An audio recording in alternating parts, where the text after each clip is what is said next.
सुनिए, पुताई करने वाले को कब बुला रहे हो? जल्दी कर लो, वरना सारे काम एक साथ सिर पर आ जाएंगे। करता हूँ। आज निमंत्रण पत्र छपने के लिए देकर आया हूँ। रंग वाले के पास जाना नहीं हो पाया। देखिए, शादी के लिए सिर्फ 1 महीना बचा है। एक बार घर की पुताई हो जाए और घर के सामान सही जगह व्यवस्थित हो जाए तो बहुत सहूलियत होगी। जानता हूँ तुम्हारी परेशानी। कल ही पुताई वाले से बात करके आऊँगा। 2 दिन बाद बुला लीजिए। तब तक मैं घर का सारा कबाड़ निकाल कर रखती हूँ, जिससे उसका काम भी फटाफट हो जाएगा और घर में थोड़ी जगह भी हो जाएगी। हाँ, यह ठीक रहेगा। वैसे भी वह छोटा कमरा बेकार की चीज़ों से भरा पड़ा है। खाली हो जाएगा तो अच्छा है। जब से अविनाश की बेटी सपना की शादी तय हुई थी, उनकी अपनी पत्नी कंचन से ऐसी बातचीत चलती रहती थी। जैसे जैसे शादी का दिन नज़दीक आ रहा था, काम का बोझ और हड़बड़ाहट बढ़ती जा रही थी। घर की पुताई कई सालों से टलती आ रही थी। दीपक और सपना की पढ़ाई का खर्चा, रिश्तेदारी में शादी ब्याह, बाबूजी का ऑपरेशन वगैरह ऐसी कई वजहों से घर की सफाई पुताई नहीं हुई थी। मगर अब इसे टाला नहीं जा सकता था। बेटी की शादी है, दोस्त रिश्तेदार सभी आएंगे। और तो और लड़के वालों की तरफ से सारे बाराती घर देखने ज़रूर आएंगे। अब कोई बहाना नहीं चलने वाला। घर की अच्छी तरह से साफ सुथरा करना ही पड़ेगा। दूसरे ही दिन कंचन ने छोटा कमरा खाली करना शुरू किया। काफ़ी ऐसा सामान था जो कई सालों से इस्तेमाल नहीं हुआ था। बस घर में जगह घिरी पड़ा था। उस पर पिछले कई सालों से धूल की मोटी परत जमी हुई थी। सारा कबाड़ एक एक करके बाहर आने लगा। कल ही कबाड़ी वाले को बुलाऊंगी। थक गई इस कबाड़ को संभालते संभालते। कमरा खाली करते हुए कंचन बोल पड़ी। आंगन में पुरानी चीजों का एक छोटा सा ढेर लग गया। शाम को अविनाश बाहर से लौटे तो उन्हें आंगन में फेंके हुए सामान का ढेर दिखाई दिया। उसमें से एक पुराना आईना भी था, 5 फुट ऊंचा और करीब 2 फुट चौड़ा। काफी बड़ा, भारी भरकम शीशम की लकड़ी का मजबूत फ्रेम वाला आईना। अविनाश की नजर उस आईने पर पड़ी। उसमें उन्होंने अपनी छवि देखी, धुंधली सी, मकड़ी के जाले में जकड़ी हुई। शीशे को देखकर उन्हें कुछ याद आया। धीरे धीरे यादों पर से धूल की परतें हटती गई।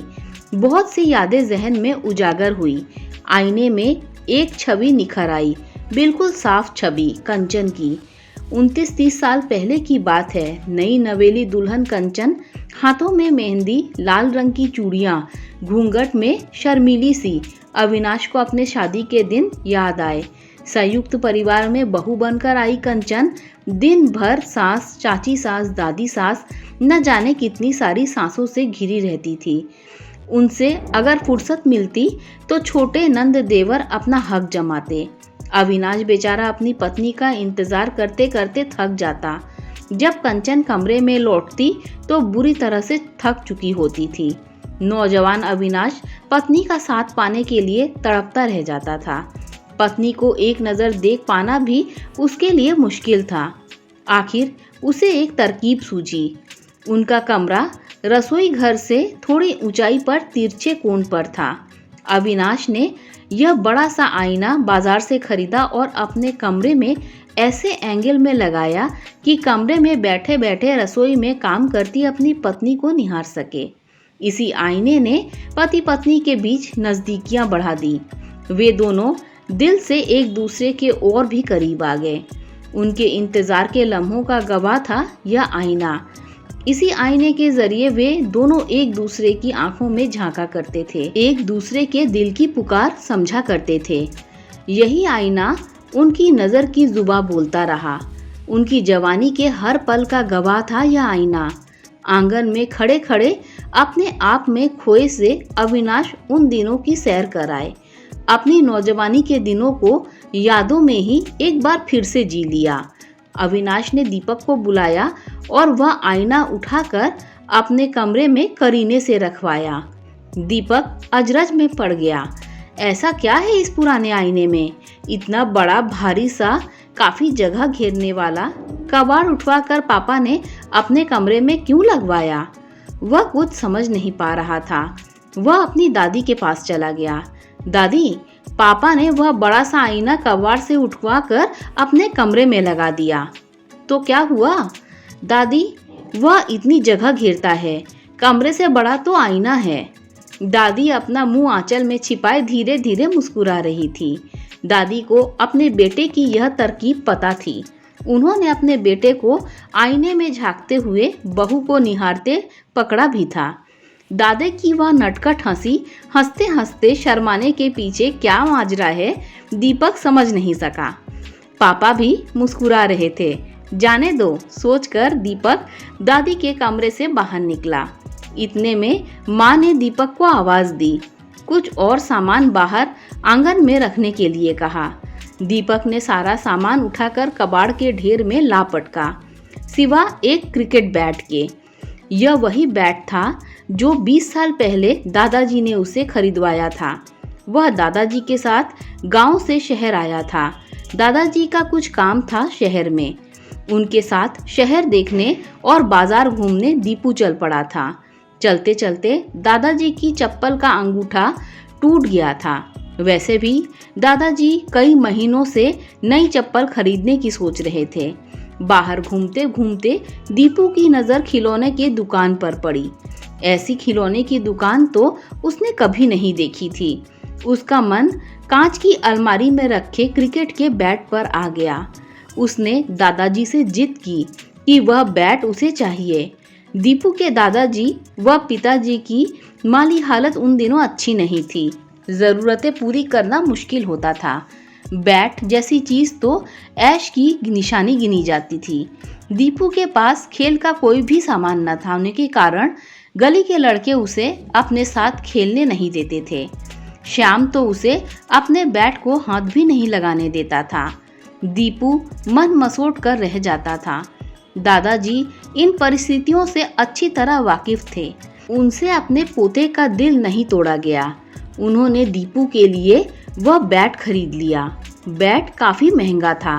चप्पल के लिए पैसे ही नहीं बचे तो दोनों बस अड्डे के लिए चल पड़े। रास्ते में चप्पल का पट्टा भी टूट गया।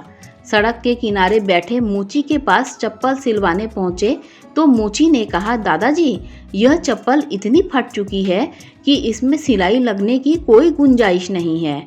दादाजी ने चप्पल वहीं फेंक दी और नंगे पांव ही चल पड़े। घर पहुंचते पहुंचते उनके तलवों में फफोले पड़ चुके थे। दीपू अपने नए बैट में मस्त था। अपने पोते का गली के बच्चों में अब रोब होगा, इसी सोच में दादाजी के चेहरे पर रौनक थी। पैरों की जलन का शिकवा न था। चेहरे पर जरा सी भी शिकन नहीं थी। हाथ में बैट लिए दीपक उन दिनों को याद कर रहा था। उसकी आंखों से आंसू ढलक कर बैट पर टपक पड़े। आज दीपू के दिल ने दादाजी के पैरों की जलन महसूस की, जिसे वह अपने आंसुओं से ठंडक पहुंचा रहा था। तभी शाम की सैर कर दादाजी घर लौट आए। उनकी नज़र उस बैट पर गई जो दीपू ने अपने हाथ में थाम रखा था। हंसते हुए उन्होंने पूछा, क्यों दीपू, याद आया बैट का किस्सा? हाँ दादाजी, दीपू बोला। उसकी आंखें भर आईं और वह दादाजी के गले लग गया। दादाजी ने देखा कि दीपू की आंखें नम हो गई। दीपू बैट को प्यार से सहलाते चूमते अपने घर में ले गया और उसे झाड़ पोंछ कर अपने कमरे में ऐसे रख दिया मानो वह उस बैट को हमेशा अपने सीने से लगाकर रखना चाहता है। दादाजी अपने कमरे में पहुंचे तो देखा कि दीपू की दादी पलंग पर बैठी हैं और इर्द गिर्द छोटे छोटे बर्तनों का भंडार फैला है। इधर तो आइए, देखिए, इन्हें देखकर कुछ याद आया, वे बोली। अरे, ये तुम्हें कहाँ से मिले? बहू ने घर का कबाड़ निकाला है ना, उसमें से मिल गए। अब वे दोनों पास पास बैठ गए। कभी उन छोटे छोटे बर्तनों को देखते तो कभी दोनों दबे दबे से मुस्कुरा देते। फिर वे पुरानी यादों में खो गए। यह वही पानदान है जो दादी ने अपनी सांस से छुपाकर चुपके से खरीदा था। दादाजी को पान का बड़ा शौक था, मगर उन दिनों पान खाना अच्छी आदत नहीं मानी जाती थी। दादाजी के शौक के लिए दादी जी का जी तड़पता था। अपनी सास से छिपाकर उन्होंने पैसे जोड़ने शुरू किए। कुछ दादाजी से मांगे और फिर यह पानदान दादाजी के लिए खरीद लिया। चोरी छिपे घर में लाई कि कहीं सास देख न ले। बड़ा सुंदर था पानदान। पानदान के अंदर छोटी छोटी डिब्बियां लौंग, इलायची, सुपारी आदि रखने के लिए थी। छोटी सी हंडिया चूने और कत्थे के लिए। हंडियों में तिल्ली नुमा कांटे और हंडियों के छोटे से ढक्कन। सारे बर्तन पीतल के थे। उसके बाद हर रात पान बनता रहा और हर पान के साथ दादा दादी के प्यार का रंग और गहरा होता गया। दादाजी जब बूढ़े हो चले और उनके नकली दांत लग गए तो सुपारी खाना मुश्किल हो गया। दादी जी के हाथों में भी पानदान चमकने की आदत नहीं रही। बहू को पानदान रखने में कोई दिलचस्पी नहीं थी, अतः पानदान स्टोर में डाल दिया गया। आज घर का कबाड़ निकाला तो दादी को यह पानदान मिल गया। दादी ने पानदान उठाया और अपने कमरे में लेकर चली गई। इस बार सास से नहीं, अपनी बहू से छिपाकर। थरथराती हथेलियों से वे पानदान सवार रही थीं। उन छोटी डिब्बियों में जो अनकहे भाव छिपे थे आज फिर से उजागर हो गए। घर के सभी सदस्य रात के समय अपने अपने कमरों में आराम कर रहे थे। कंचन, अविनाश उसी आईने के सामने एक दूसरे की आंखों में झांक रहे थे। दादा दादी पान के डिब्बे को देखकर पुरानी बातों को ताज़ा कर रहे थे। दीपक बैट को सीने से लगाए दादाजी के प्यार को अनुभव कर रहा था। जब उन्होंने स्वयं चप्पल न खरीदकर उन पैसों से उसे यह बैट खरीद कर दिया था। नंगे पांव चलने के कारण उनके पांव में छाले हो गए थे। सपना भी कबाड़ के ढेर में पड़ा अपने खिलौने का सेट उठाकर लाई थी, जिससे वह बचपन में घर घर खेला करती थी। यह सेट उसे माँ ने दिया था। छोटा सा चूल्हा, छोटे छोटे बर्तन, चम्मच, कलछी, कढ़ाई, चिमटा, नन्हा सा चकला बेलन, प्यारा सा हैंडपंप और उसके साथ एक छोटी सी बाल्टी। बचपन की यादें ताज़ा हो गईं। राखी के पैसे जो मामा जी ने माँ को दिए थे, उन्हीं से वे सपना के लिए ये खिलौने लाई थी। तब सपना ने बड़े प्यार से सहलाते हुए सारे खिलौनों को पोटली में बांध लिया था। उस पोटली ने उसका बचपन समेट लिया था। आज उन्हीं खिलौनों को देखकर बचपन की एक एक घटना उसके सामने घूमने लगी। दीपू भैया से लड़ाई, माँ का प्यार और दादा दादी का दुलार। जिंदगी में कुछ यादें ऐसी होती हैं जिन्हें दोबारा जीने को दिल चाहता है। कुछ पल ऐसे होते हैं जिनमें खो जाने को दिल चाहता है। हर कोई अपनी जिंदगी से ऐसे पलों को चुन रहा था। यही पल जिंदगी की भागदौड़ में कहीं छूट गए थे। ऐसे पल, ये यादें जिन चीज़ों से जुड़ी होती हैं वे चीज़ें कभी कभार नहीं होती। दोस्तों, अगर आपको ये स्टोरी अच्छी लगी हो तो लाइक, शेयर, सब्सक्राइब कीजिए। Thanks for watching this video.